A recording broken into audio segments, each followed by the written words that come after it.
अस्सलामुअलैकुम दोस्तों, कीअं आहियो तव्हां? उम्मीद आहे त सभु ख़ैरियत सां हूंदा। मुंहिंजो नालो आहे मौज़म जमाली ऐं तव्हां ॾिसी रहिया आहियो MJ ऑफिशियल यूट्यूब चैनल। दोस्तों, अॼु असां ॻाल्हि कंदासीं सिंधी ड्रामा सोप सीरियल ज़हर ज़िंदगी जे बारे में।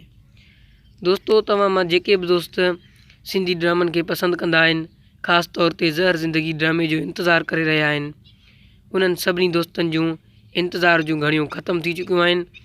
दोस्तों, अॼु आऊं तव्हां दोस्तनि खे ज़हर ज़िंदगी जी आख़िरी डेट ऐं ज़हर ज़िंदगी कॾहिं हलंदो ऐं कहिड़े ॾींहं खां वठी कहिड़े ॾींहं ताईं सिंध TV चैनल ते हलायो वेंदो ऐं कहिड़े टाइम ते हलायो वेंदो ऐं कॾहिं हलंदो, इहो सभु कुझु असां तव्हांखे हिन वीडियो में ॿुधाइण वारा आहियूं।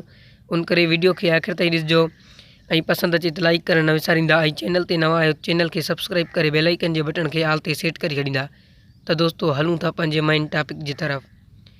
त दोस्तों, ज़हर ज़िंदगी ड्रामो सूमर खां वठी जुमे ताईं हलायो वेंदो। दोस्तों, ज़हर ज़िंदगी ड्रामे जी फाइनल तारीख़ 23 मई सूमर जे ॾींहुं आहे। दोस्तों, सूमर जे ॾींहं खां ज़हर ज़िंदगी ड्रामो राति जो 8 वॻे सिंध TV चैनल ते हलायो वेंदो। दोस्तों, सूमर खां वठी जुमे ताईं यको सिंध TV ते 8 वॻे ज़हर ज़िंदगी ड्रामो हलंदो। दोस्तों, उम्मीद कयां थो त असां तव्हांखे हिकु सुठी ख़बर मां आगाह कई हूंदी।